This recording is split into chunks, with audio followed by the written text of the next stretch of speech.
మోకాళ్లలో గుజ్జును పెంచి నొప్పిని తగ్గించి సర్జరీని దూరం చేసే ఫ్రీడమ్ వాక్. మద్యం మత్తు మనిషిని ఏమైనా చేయిస్తుంది, ఎంతకైనా తెగించేలా చేస్తుంది. తాజాగా ఓ వ్యక్తి మద్యం మత్తులో ఏకంగా పోలీస్ వాహనంతో ఉడాయించాడు. మత్తులో పోలీస్ వాహనమే కదా, ఏమవుతుందిలే అని అనుకున్నాడేమో. చివరకు అనుకున్నదే చేశాడు ఆ వ్యక్తి. పోలీసులు కళ్ళుగప్పి మద్యం మత్తులో ఏకంగా రక్షక్ వాహనాన్ని ఎత్తుకుపోయాడు. ఈ ఘటన జోగులాంబ గద్వాల జిల్లాలో చోటు చేసుకుంది.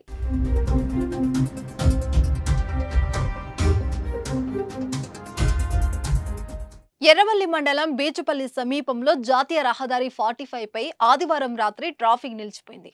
దీంతో సమాచారం అందుకున్న హైవే పెట్రోలింగ్ కానిస్టేబుల్స్ తమ శాఖ వాహనాన్ని రోడ్డు పక్కన నిలిపి ట్రాఫిక్ క్లియర్ చేయడంలో నిమగ్నమయ్యారు. మద్యం మత్తులో ఉన్న ఓ వ్యక్తి అక్కడికి వచ్చి హల్చల్ చేశాడు. అందరికీ ఇబ్బంది కలిగిస్తుండగా అతన్ని పక్కకు పంపించారు కానిస్టేబుల్స్. నన్నే పక్కకు పంపిస్తారా అని అనుకున్నాడో ఏమో. ట్రాఫిక్ క్లియర్ చేసి వచ్చి చూస్తే అక్కడ పెట్రోలింగ్ వాహనం లేదు. మద్యం మత్తులో ఇబ్బంది కలిగించిన వ్యక్తి బైక్ మాత్రం అక్కడే ఉంది. వాహనం కోసం చుట్టుపక్కల వెతికినా వాహనం జాడ కనిపించలేదు. దీంతో సోమవారం తెల్లవారుజామున కోదండరాంపురం పోలీస్ స్టేషన్ పరిధిలోని ఓ పెట్రోల్ బంకు దగ్గర వాహనాన్ని గుర్తించారు. కానీ ఆ వ్యక్తి ఎవరనేది ఇంకా తెలియలేదు.